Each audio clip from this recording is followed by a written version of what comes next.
See, dynamic host configuration protocol. For that, we will design network. Okay. So network में we will take one server where we will do the configuration of DHCP. So we required one server for it. And devices में this third one is server. See, यहाँ पे लिखा है server. Just select it and place server. Then we require one switch also for the connection. This is switch, second one. I will take generic only switch. And then we require devices which is connected to the server. Okay, different devices. Let's take different devices. And devices में this generic एक PC, then second PC, third PC. This second one is laptop. Take one laptop also. So we have taken one server, switch is for the connection and different devices. So now let's connect it with cable. Okay, cable से connect करेंगे. This is connection. This first automatically choose connection type we are going to take. और कहीं से भी connect करना है, ऐसा नहीं कि सर्वर से यहाँ से लाके यहाँ पे यहाँ कहीं से भी करो, बस कनेक्शन करना है. अगेन सेलेक्ट इट, select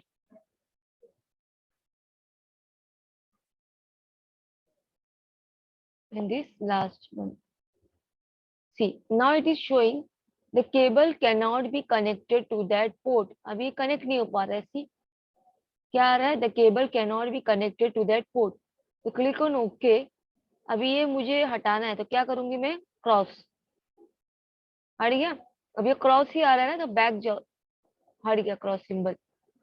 अभी सी केबल कनेक्ट नहीं हो पा रहा है पोर्ट से, ये वाला केबल प्रोवाइड नहीं कर रहा है मुझे केबल. क्या करना है? स्विच पे क्लिक करना है. ठीक है, क्या करना है? स्विच पे क्लिक करना है. इसको मैक्सिमाइज करो. See this, it is on. Can you see this green light, green जो है कलर, ये दिख रहा है? तो ये ऑन है अभी. ठीक है, ऑन है ना अभी, इतना याद रखो, बाय डिफॉल्ट ये ऑन है. तो केबल कनेक्ट नहीं हो रहा, उसके लिए मुझे क्या करना पड़ेगा? क्योंकि पोर्ट नहीं है उसके पास, इंटरफेसेस प्रेजेंट रहेंगे. तो ये जो है ये पोर्ट है. कौन से है? पोर्ट है. ये पोर्ट अगर मैं यहाँ पे प्लेस कर दूंगी ये फ्री सॉकेट्स में, then I will be able to connect cable जो है from server to the switch. So whenever it is showing cable not connected to the port, you have to click on switch. Click on switch. को maximise करो. ये जो port है यहाँ से उठा के मैंने सीधा माउस एरो, मेरा I am placing mouse arrow, देखो कहाँ मैं रखी हूँ. ये पोर्ट उठा के जस्ट ये सॉकेट में प्लेस करना है, जो सॉकेट फ्री है. तो सी सिर्फ ड्रैग एंड ड्रॉप करना है. अगर मैं यहाँ प्लेस कर रही हूँ तो it is showing can not add a module when the power is on. तो ये दिख रहा है green light symbol, green light colour जो है, पावर ऑन है तो ये प्लेस नहीं कर सकते. तो फर्स्ट वी नीड टू क्या करना है? इसको ऑफ करना है. तो जस्ट क्लिक करो ये लाइट पे ही, एक क्लिक करना है बस, one click. Now it is of. Green light नहीं है अभी, दिख रहा है यहाँ पे? नहीं है अभी. तो अभी मैं प्लेस कर दूंगी भी सॉकेट्स में, जितने भी सॉकेट्स है place it, just drag and drop.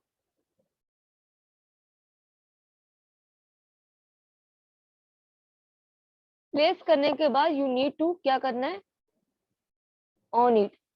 इसको ऑन करना है वापस से, यहाँ पे क्लिक कर ऑन हो जाएगा. तो यस्टरडे हम लोगों ने क्या किए थे? प्लेस करने के बाद हम लोगों ने ऑन नहीं किए, इसलिए लिंक अप हुआ ही नहीं. जब तुम पोर्ट ही ऑन नहीं कर रहे हो यहाँ से, कैसे लिंक अप होगा? लिंक एक्टिव कैसे होगा? ये मिस्टेक था कल, समझ रहे? ये भूल गए थे. वापस से ऑन करना. ठीक है, प्लेस करने के टाइम पे ऑफ करना पड़ता है, और प्लेस करने के बाद एक क्लिक करके वापस ऑन. ग्रीन देखो, अभी ग्रीन कलर दिख रहा है, लाइट ग्रीन लाइट अभी ऑन है. ठीक है, अभी कनेक्शन करो फर्स्ट वाला.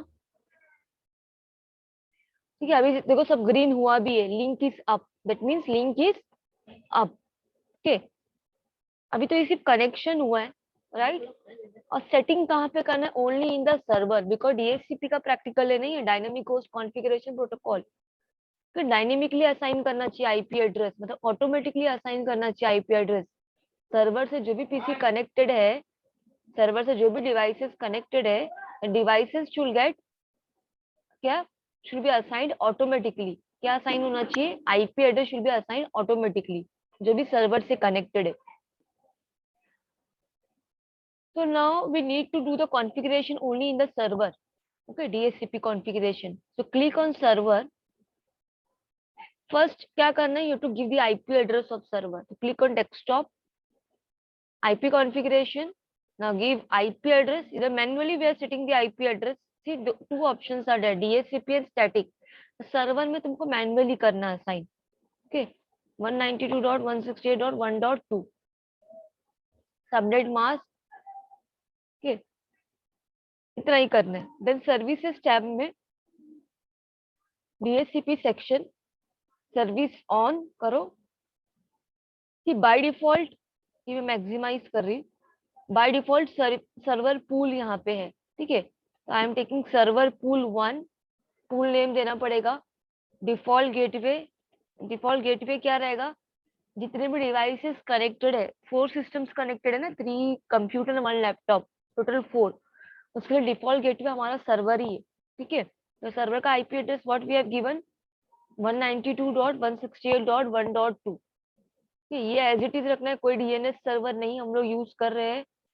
ये ऐसी बाय डिफॉल्ट क्या लिखा है, स्टार्टिंग आईपी एड्रेस, मतलब जो भी डिवाइसेस कनेक्टेड है उसका आईपी एड्रेस यहाँ से ऑटोमेटिकली असाइन वो यहाँ से करेगा, 192.168.1.0 से स्टार्ट करेगा। देन सबनेट मास्क दिया है क्लास सी, ये क्लास सी है ना 192, तो क्लास सी का सबनेट मास्क ये एज इट इज सब रखना है, कुछ चेंज नहीं करना है। And click on add button, click on add button and save it. Okay, now C, click on PC, desktop, IP configuration, DHCP और static। तो मैं क्या करूंगी? I will click on DHCP। DHCP request successful, automatically इसने assign कर दिया IP address. इसने क्या किया? ऑटोमेटिकली असाइन कर दिया ना आईपी एड्रेस, DHCP पे क्लिक करते ही, राइट। 1.1 ऑटोमेटिकली असाइन हो गया आईपी एड्रेस 1.1, क्योंकि स्टार्टिंग में लिखा था ना 1.0 से, वहां से स्टार्ट करेगा वो, तो 1.1 ऑटोमेटिकली असाइन हो गया। लेट्स सी यहाँ का देखो, PC1 desktop IP configuration, DHCP पे क्लिक करना है। अगर सक्सेसफुल आ रहा है मीन्स हमारा हो गया सक्सेसफुल। 1.3 इसने असाइन किया ऑटोमेटिकली, 192.168.1.3 सब में करना है। ये जितने भी डिवाइसेस कनेक्टेड है ऑटोमेटिकली असाइन होना चाहिए आईपी एड्रेस, बिकॉज सर्वर में कॉन्फ़िगरेशन की है हम लोग ने, राइट। PC2 पे क्लिक करो, desktop IP configuration DHCP, DHCP request successful. इसको क्या आईपी एड्रेस असाइन हुआ है 192.168.1.4। नाउ लैपटॉप डेस्कटॉप पे जाओ, IP configuration, click on DHCP, तो इसको 1.5 असाइन हुआ है। Okay, now done, practical is done, DHCP practical. Is it simple or not? Simple है ना, only the configuration needs to be done in server. DHCP server, DHCP service on करना है, right. Server का IP address assign करने के बाद DHCP service on करना है सर्वर में। जितने भी सर्वर से कनेक्टेड है, ठीक है, उनमें क्या हो जाएगा, they will get the IP address, automatically IP address assign हो जाएगा डीएचसीपी में after clicking on the DHCP option. Is it clear to all?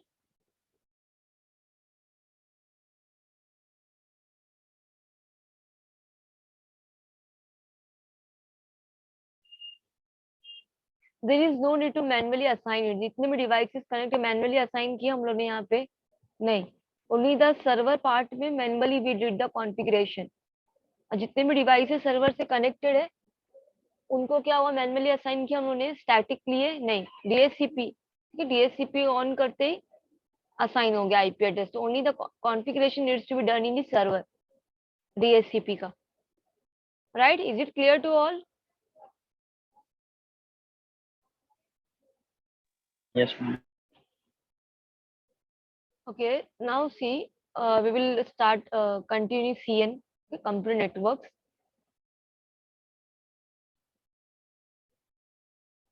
This one, parity check we have started ना, parity check topic जो है data redundancy में. Simple parity check we have covered. Simple parity check can detect single bit error only. Single bit error से detect कर सकता है. Then the how the parity bit is calculated.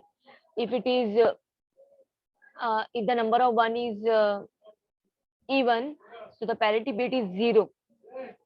And if the number of one is odd, तो parity bit क्या रहेगा? 1 रहेगा. समझ में आ रहा है? मीन्स पैरिटी क्या करना, हम लोग को क्या करना होता है, नंबर ऑफ वन जो है वो हमेशा इवन होना चाहिए, इवन होना चाहिए. तो the number of one is odd, तो पैरिटी बीट में हम लोग क्या ऐड करना है, 1 ऐड करना है. तो नंबर ऑफ वन क्या हो जाएंगे, इवन हो जाएंगे, right. If the number of one is odd, parity bit, sorry, odd है तो 1 ऐड करना है तो इवन हो जाएगा. और नंबर ऑफ वन इवन है तो कुछ नहीं करना, तो पैरिटी बीट में 0 ऐड करेंगे.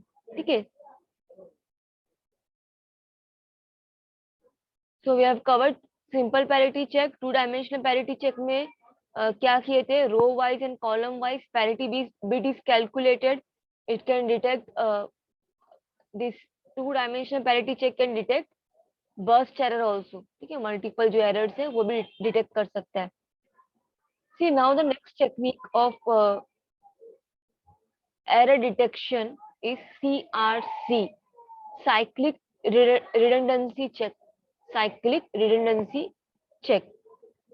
So this is the most one of the powerful technique in error detection. Most powerful technique है सबसे ज्यादा CRC. ठीक है. तो ये बाइनरी डिवीजन पे बेस्ड है.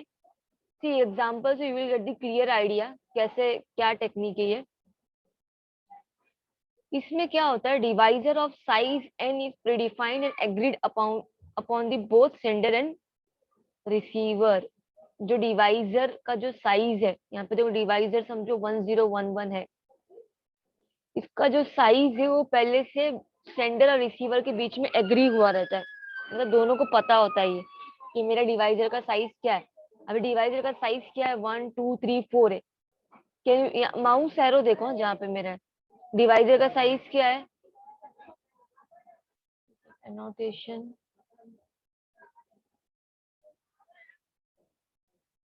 Okay, see this divisor size is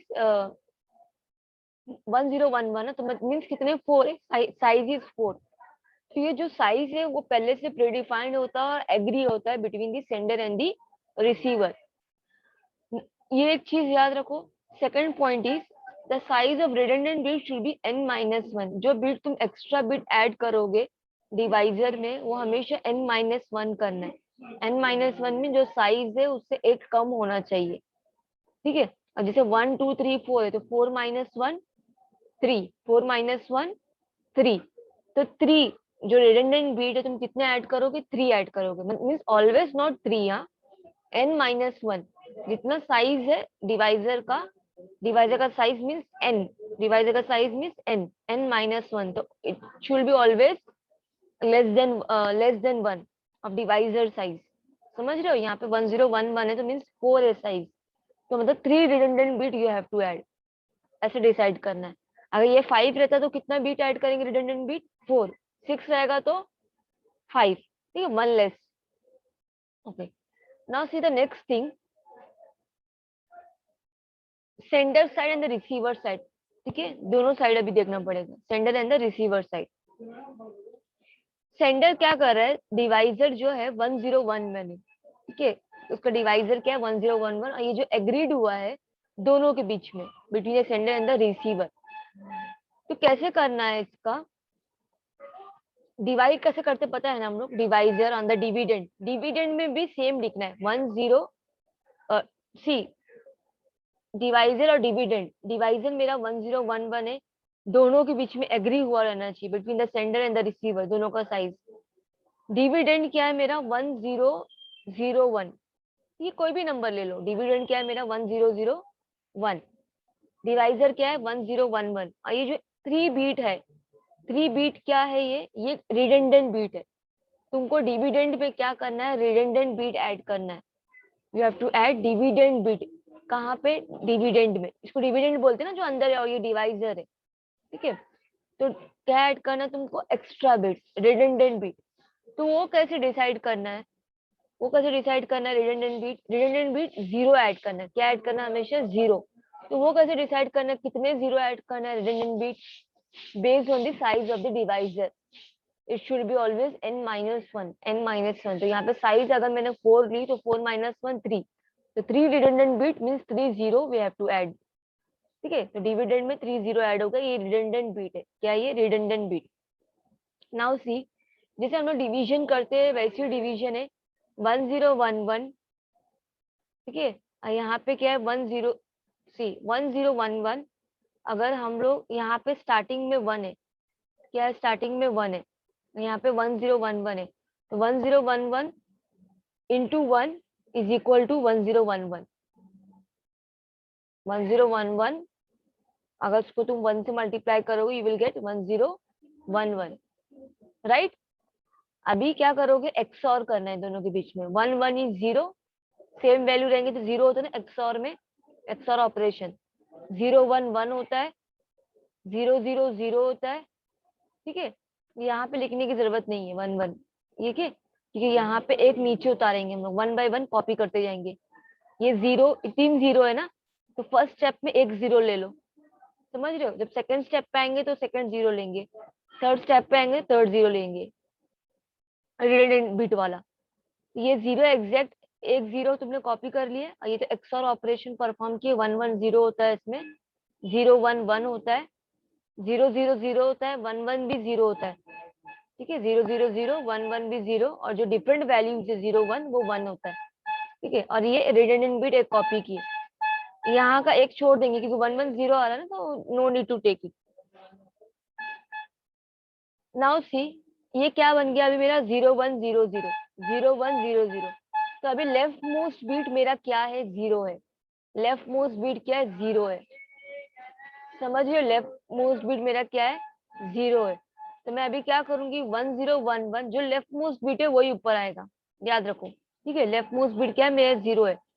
तो क्या मैं करूंगी, 1 0 1, यहाँ पे 0 लिखूंगी। 1 0 1 1 को 0 से मल्टीप्लाई करेंगे तो क्या आएगा, यू विल गेट 0 0 0 ओनली ना। Anything multiply by 0 is 0। ठीक है, तो यहाँ पे अभी लेफ्ट मोस्ट बिट 0 है, तो 1 0 1 1 मल्टीप्लाई बाय 0 इज 0 0 0। 3 0 0 0 मिला, 0 0 0 लिखे 3 बार, और एक यहाँ पे, सॉरी कॉपी तो नेक्स्ट टाइम में करना ना, 0 0 0 4 में कॉपी किए। फिर अभी देखो कैलकुलेट करो, 0 0 0 0 0 0 1 0 1, एक्सर ऑपरेशन है दोनों के बीच में, और एक जीरो यहाँ पे कॉपी कर लिए। ठीक है, अभी क्या करोगे, यहाँ पे लेफ्ट मोस्ट बिट 1 है, तो यहाँ पे भी 1 ही आए, यहाँ पे देखो अभी 1 ही आएगा थर्ड वैल्यू, क्योंकि लेफ्ट मोस्ट बिट 1 है। तो 1 0 1 1 इंटू 1 इज 1 0 1 1। ओके, अभी सेम कर लोगे ना, फिर जीरो कॉपी करो। अभी लेफ्ट मूव यहाँ पे 0 आया, तो क्या यहाँ पे क्या लिखोगे, 0 ही लिखोगे। तो 1 0 1 1 इंटू 0 इज 0 0 0। लास्ट में क्या बचा मेरे पास, 0 0 0 1 0 1 1 0 1 1 1 0 बचा रिमाइंडर। तो क्या करना है, तुम्हारा जो ये है सेंडर साइड में ये कैलकुलेशन हुआ। ठीक है, तो सेंडर रिसीवर को क्या सेंड करेगा, code, code word. Code word, code word means data word plus remainder. Code word means data word plus remainder, code के फॉर्मेट में सेंड होगा। Code word is a combination of data word plus remainder. तो what is data word, data word 1001। 1001 क्या है, ये जो तुम्हारा dividend है 1001, ये डेटा वर्ड है। ये क्या है, डेटा है 1001। ठीक है, डिविडेंड को हम लोग बोलते हैं डेटा वर्ड 1001। और रिमाइंडर, जो रिमाइंडर मिला लास्ट में, ये जाएगा रिसीवर के पास। क्या जाएगा, code word. Code word means data word plus reminder. Data word में क्या आएगा, जो डिविडेंड है, जो डिविडेंड है 1001, और रिमाइंडर जो मिला 110, ये कहाँ पे जाएगा, रिसीवर के पास। ठीक है, तो रिसीवर क्या करेगा, रिसीवर को कोड वर्ड मिल गया, कोड वर्ड मीन्स जो डिविडेंड था और रिमाइंडर जो मिला, सेंडर ने जो कैलकुलेट किया था रिमाइंडर, ठीक है, सीआरसी यूज करके। तो अगेन ये तो डिवाइजर सेम ही रहेगा ना, 1011, दोनों के बीच में पहले से डिसाइड हुआ है 1011। रिसीवर अगेन कैलकुलेट करेगा सीआरसी के थ्रू। क्यों? देखने के लिए कि कहीं पे एरर तो नहीं है।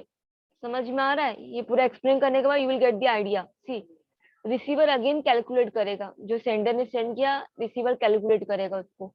1011 लिख दिया डिवाइजर, डिविडेंड 1001, और रिमाइंडर जो है अभी यहाँ पे ऐड करेंगे, जो रिमाइंडर है यहाँ पे ऐड कर देंगे।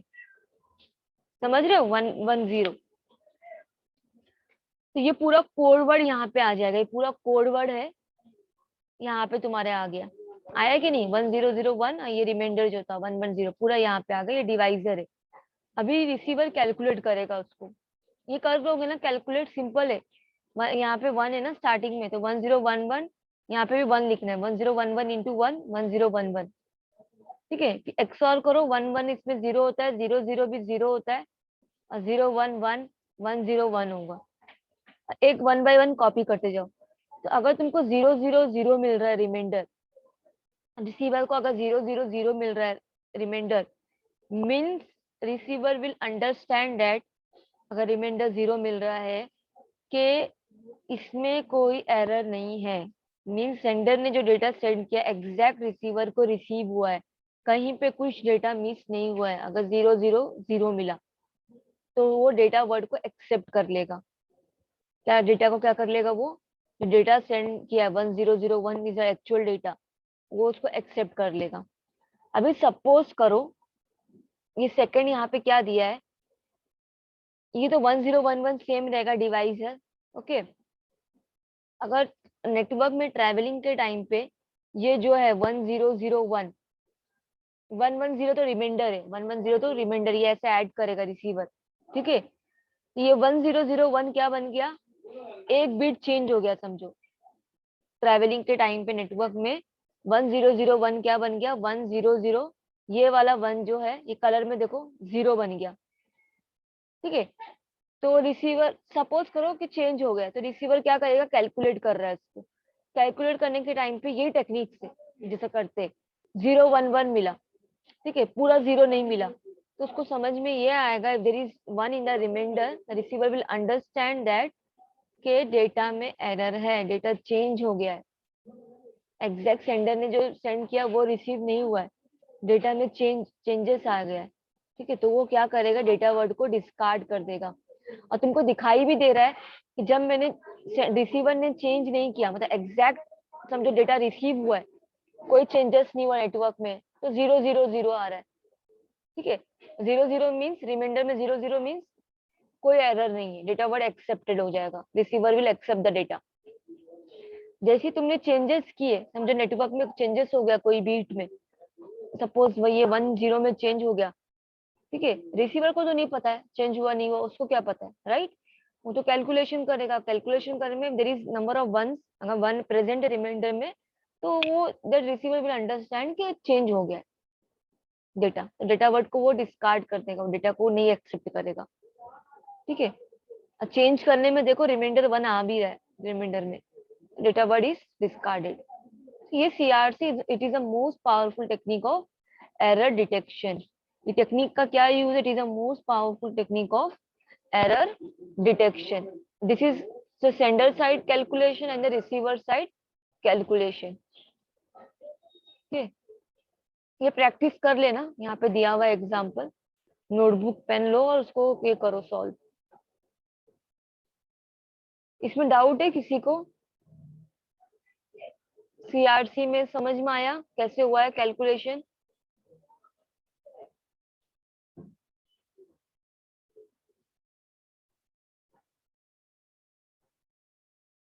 If you have any queries you can ask.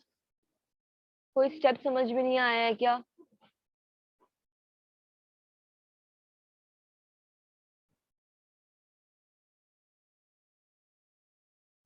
Is it clear? Everyone answer chat box में बताओ। ये सेंडर साइड है, यस, ये सेंडर साइड है और ये रिसीवर साइड है। रिसीवर साइड में क्या होगा, जो सेंडर सेंड करेगा code word means data word plus reminder, वो कैलकुलेशन हो रहा है। एग्जैक्ट रिसीव हुआ है तो रिमाइंडर जीरो आ रहा है, दैट मीन्स याद रखना रिमाइंडर जीरो आ रहा है रिसीवर को, तो डेटा वर्ड एक्सेप्ट होगा। रिमाइंडर में अगर वन है कहीं पे भी तो डेटा वर्ड डिस्कार्ड हो जाएगा। तो हम लोगों ने देखे भी, जैसे अगर चेंज हो रहा है, एग्जैक्ट तुम रिसीवर सेंडर का डेटा नहीं ले रहे हो, यहाँ पे चेंजेस कर रहे हो, देखो वन से जीरो कर दिए तो रिमाइंडर में वन आ भी रहा है। ठीक है? ये स्टेप्स को बाद में गो थ्रू कर लेना, हाँ, पीडीएफ में से सीआरसी का।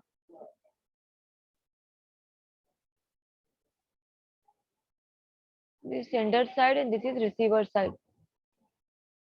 So it is the most powerful technique of error detection.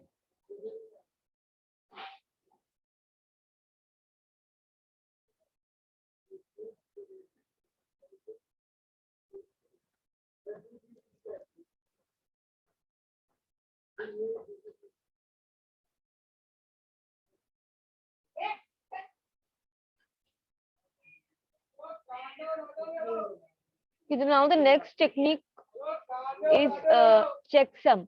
Okay, checksum क्या है?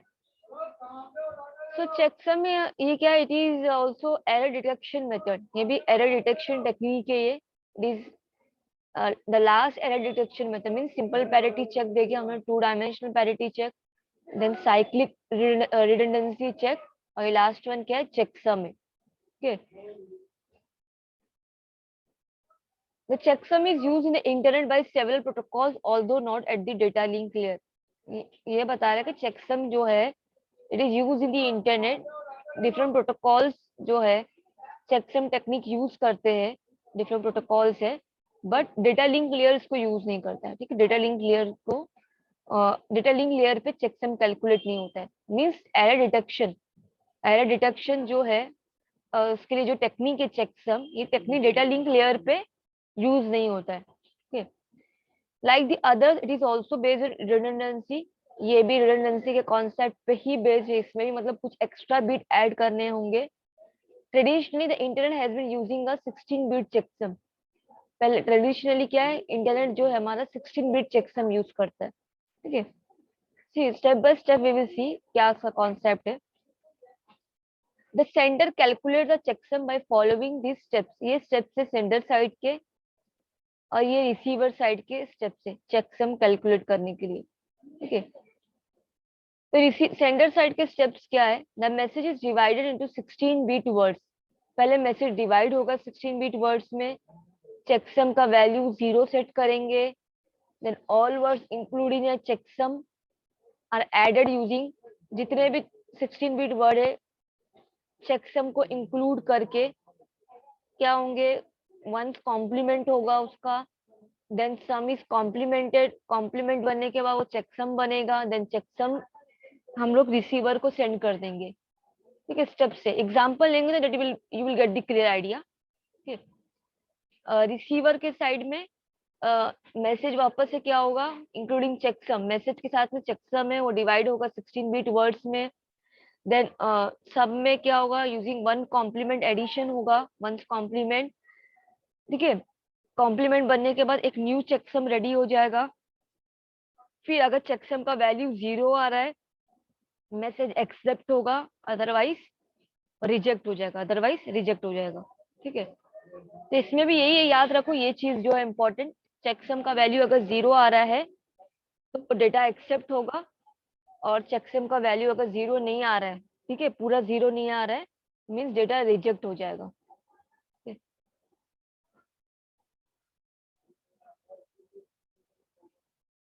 Now see the calculation part.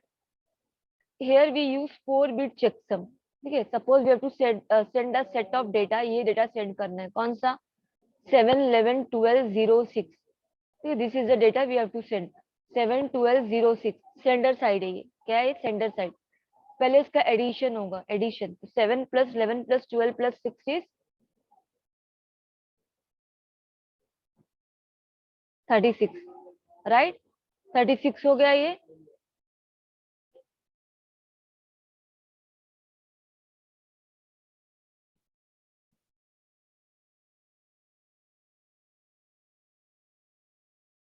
ठीक है, तो सी 4 बिट चेकसम 7 11 12 1 2 3 4 5 1 2 3 4 5 5 है, ठीक है 1 2 3 4 5। तो यहाँ पे इसका एडिशन हो गया, एडिशन से हम लोग को क्या मिला 36 मिला, एडिशन से क्या मिला हम लोग को 36 मिला। अभी यहाँ पे दिया देखो रैप्ड सम और check sum. So the next step is after addition, see next step क्या है,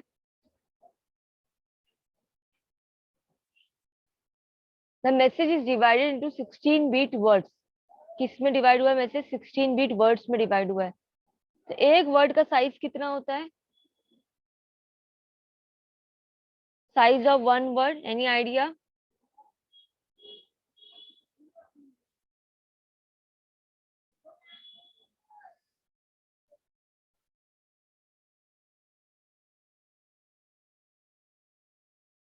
वर्ड का साइज 2 बाइट्स होता है। Word means, see byte means, ये सबको पता होगा 8 bits equal to 1 byte, 8 bits equal to 1 byte. ये समझ में आएगा तो फिर एग्जांपल क्लियर होगा। 8 बिट्स इक्वल टू 1 बाइट, ठीक है 8 बिट्स इक्वल टू 1 बाइट। अगर 2 बाइट्स है तो मीन्स क्या है, वर्ड, उसको हम लोग बोलते हैं word, WORD। Yes right Arun, yes 2 byte. तो अगर 2 बाइट्स का डेटा है, 2 बाइट्स मीन्स कितने bits, 2 bytes means how many bits, जल्दी फास्ट आंसर करो, 2 बाइट्स मीन्स कितने बिट्स?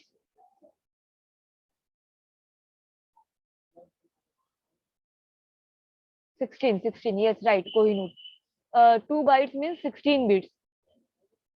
हाँ ठीक है, तो word means 2 bytes, word means 2 bytes that means 16 bits, word means 2 byte that means 16 bits. तो मैसेज इसमें 16 बिट वर्ड्स में डिवाइड होता है, 16 बिट वर्ड्स मीन्स 2 बाइट्स में, 16 बिट्स में, ठीक है इतना याद रखो, 16 bit words means, 16 bits word means 2 bytes में डिवाइड होता है मैसेज इसमें,